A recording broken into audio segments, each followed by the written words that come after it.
Hello and welcome to the Gamers Table, episode 100. Woo! What was that? 100. Woo! Actual game shows, not counting other episodes like Game emails and shows? stuff. When did we start doing game shows? I don't remember doing The Price is Right at all. We haven't stopped with the bad jokes, you can tell that. Yes. Just the same as episode 1. 99 more episodes later, it still sucks. Still ad-libbed.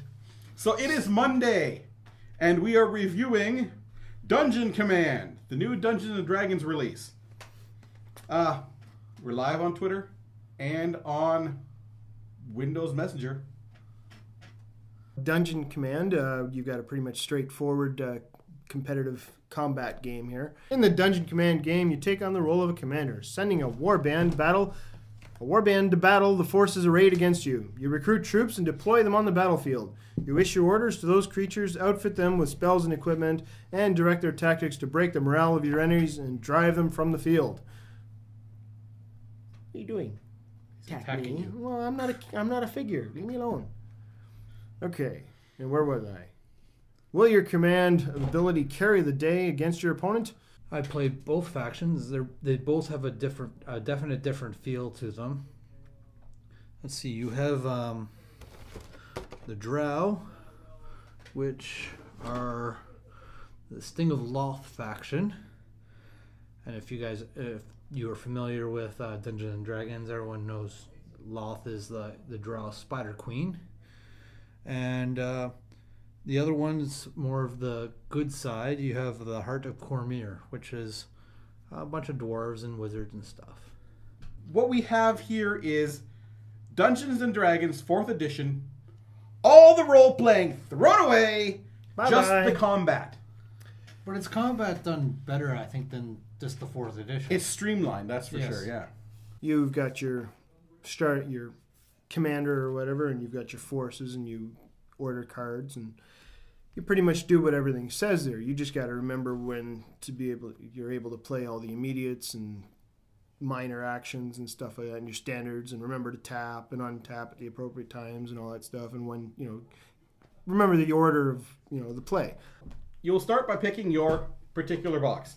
As I said, if you want to do a smaller game, each set of creatures and order cards comes printed with gold and silver indicators for the expansion on the bottom.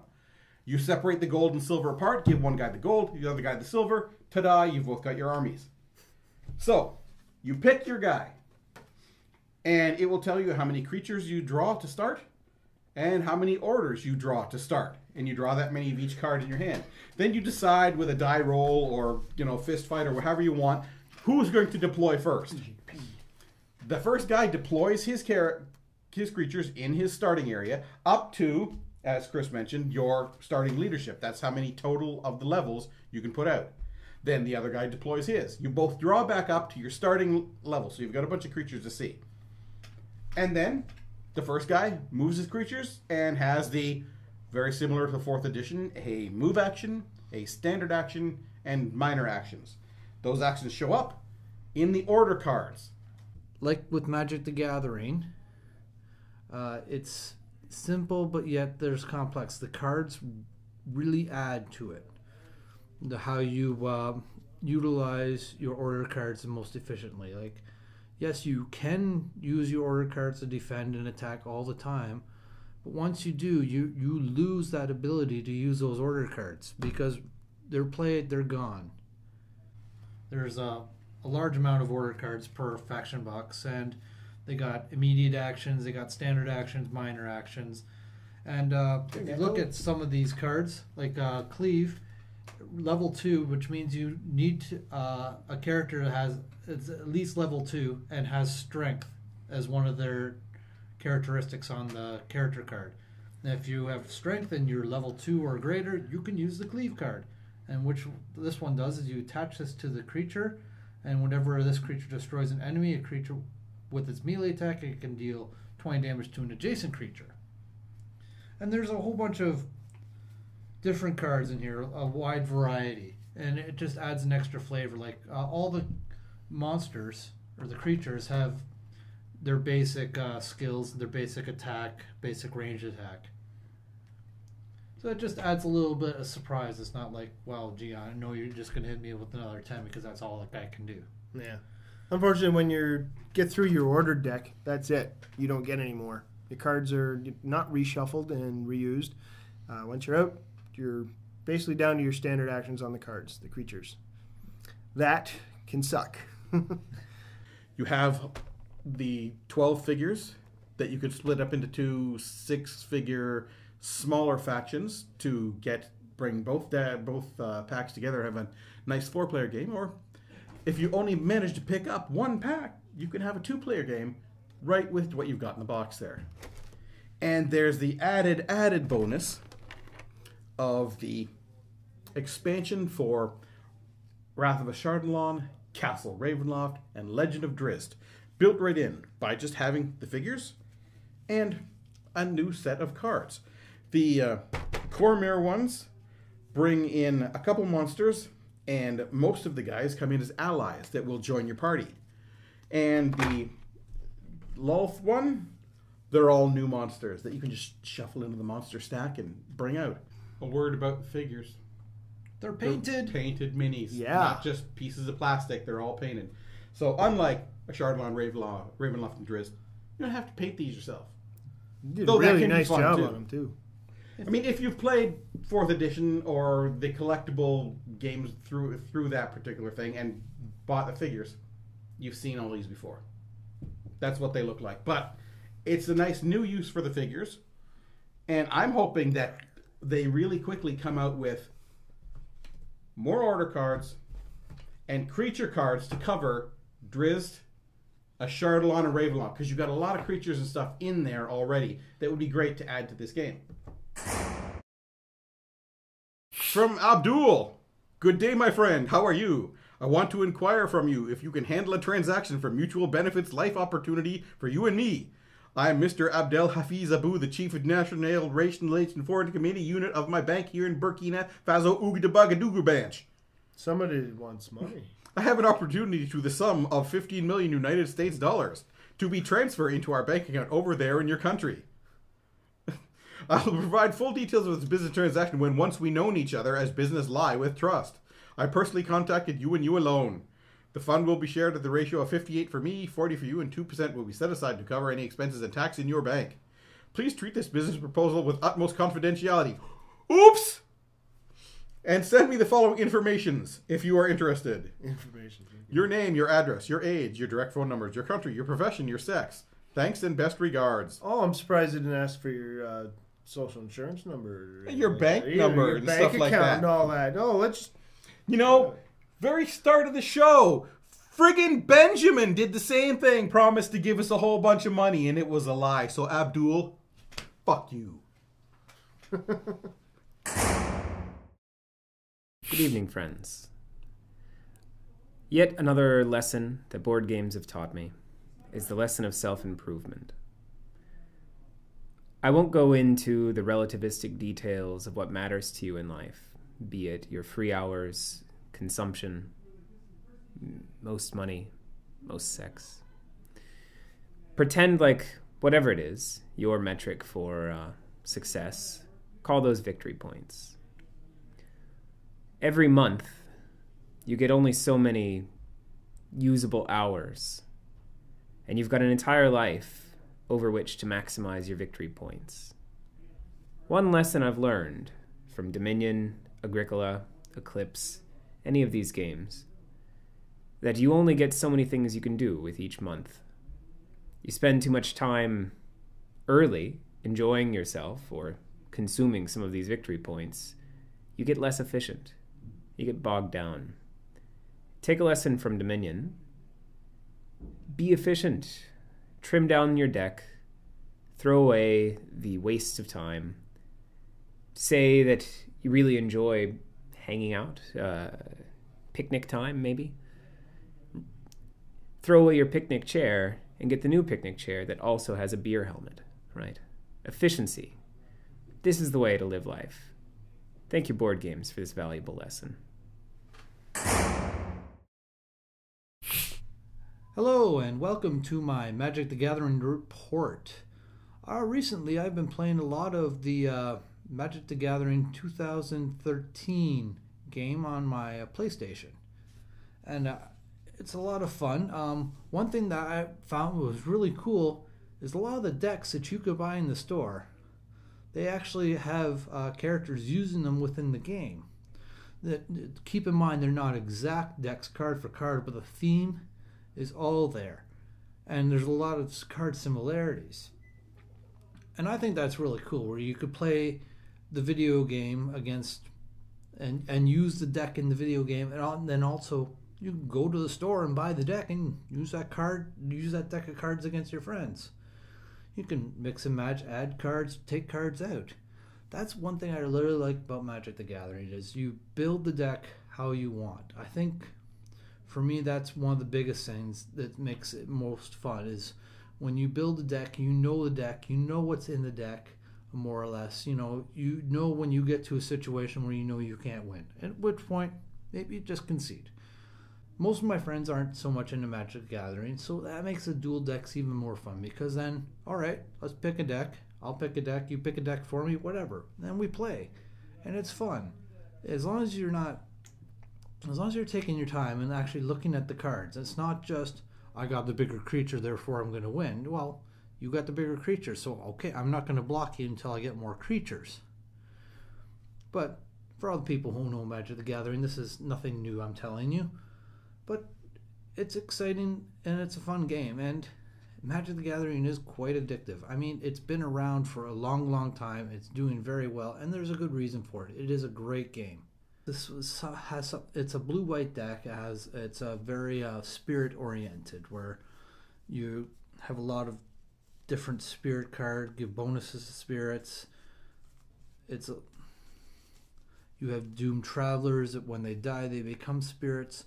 And spirits, for the most part, are 1/1 flying creatures. Here you got a Battleground Geist. It's a 3/3 flying creature. Other spirit creatures you control get +1/+0. And this deck, I would say, is at least 80% spirit cards. And there's lots of ways to get more spirit cards. So you could see the theme going. Lots of spirits, lots of little flyers. And some of them are big flyers. You got a Moon Heron, which is a 3/2 flying creature. And it's a spirit bird. I really enjoy Magic. You can make themed decks. It's not about just throwing in a bunch of stuff. You can make actual themed decks that work nicely with each other. You do a lot of a deck that can just counter everything your opponent does. You can do a lot of dark damage. Lots of creatures. There's just so many ways of doing things in this game. There's so many different combinations of how you can work the cards, which is really really cool. I really like the flexibility in this game and how you customize it. One problem I have with Magic the Gathering, which is usually the person who invests the most money in it is going to have a better deck. And if you're one of those people who have that super good deck, have a little bit of fun. Use a different deck against the guy. Have a little bit of fun with the game. You don't have to crush him in 2 turns. But yeah, there's just so much to this game. This game has been around for a long, long, long time. I was into Magic at the start, then I got out of it, and right now I'm feeling back into it again, and I really am enjoying the games I am playing. I wish I could play it more. At any rate, this is my Magic the Gathering report. Thanks for watching. Wrapping up for Dungeon Command. I give Dungeon Command a 9. I really enjoy it. It's got D&D, which is fun, and it's got a mix of magic stuff in it, the tapping and untapping, just the extra cards. The order cards, you could think of it as a magic card deck. Maybe when they bring more in, you'll be able to customize your own order deck to tailor to more of the creatures you'll be using. But yeah, I really enjoy the combat in this game. There's a lot of stuff going on. It is fun. I'm just going to give this one a 7.5. for a little competitive game, it's not too bad. Still, I prefer the cooperative. I just find there's a lot more to it. But for competitive, it's just, especially two-player, I found it pretty simple. Not a lot to it. You know, they got a decent variety of order cards and stuff, but once you're out, and there's not much you can do. You just keep taking the damage. But if you're going to get the right card, like Chris did there, and be able to, you know, keep your hand full of order cards to give you the options, that's great. But otherwise, you're just dealing simple damage back and forth. I just find it too straightforward, you know, simple back and forth. I give Dungeon Command an 8. Theme is D&D. D&D combat. It's based in the D&D universe. It's all the figures and stuff from it, but there's not a lot of story here. There's set up your figures, knock them down, see who lasts longest. We have the Heart of Cormyr and the Sting of Lolth. Cormyr are the sort of human and dwarf type heroes, and Sting of Lolth is obviously the drow and driders and that sort of thing. And the two of them clash in an epic, not really epic, but they clash in a battle. Boy, it's a battle. It's really quick battle with not a lot of options. A good amount of options, but not a lot. Easy to learn. Yeah. It's 5 steps, and they've even reprinted them on the back. Sequence of play. Do this. All the things you need to do is either written on the creature card or on the order card you play. And once you get your head around the whole move, standard action, minor action, immediate tapping, response, tapping and untapping and tapping and tapping, and getting that going, you've got the game down pretty well. And it all comes down to how you strategically play your cards, which is probably one of the things why Chris likes it, because he does really good with this strategically placing his little army guys all around, and then all of a sudden you're dead and you don't know why. Fun to play, yes, very much fun to play, because it's a D&D type game. You're using fantasy stuff. You got neat attacks, you got neat defenses, and it's quick. It's very quick. This is a half hour or less most of the time to play this game, including the setup, which is great, because that's what this is meant to be, a fast combat game. It's a really fun miniatures game. It's card-based combat. That's it for show 100 of the Gamers Table. 100. Tune in next week for show 101. Where we review another game. Or maybe some Dalmatians. Nah, that was horrible. Yes. Some things. But that's what we do.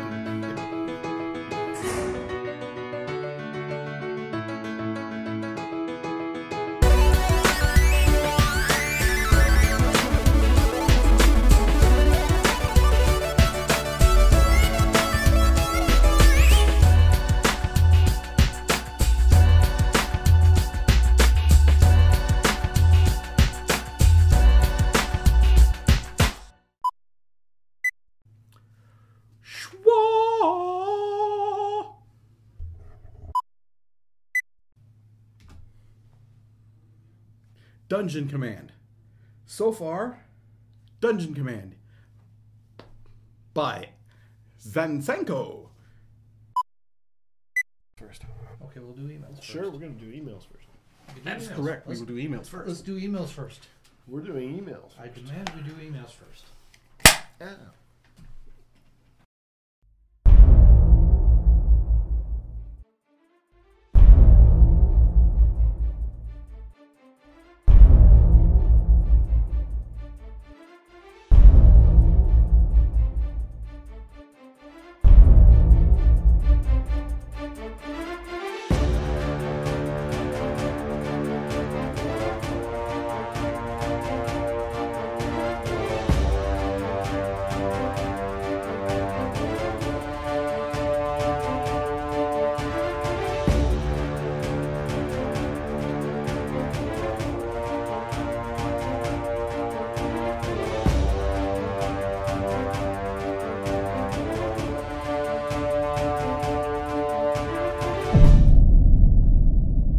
It's one small step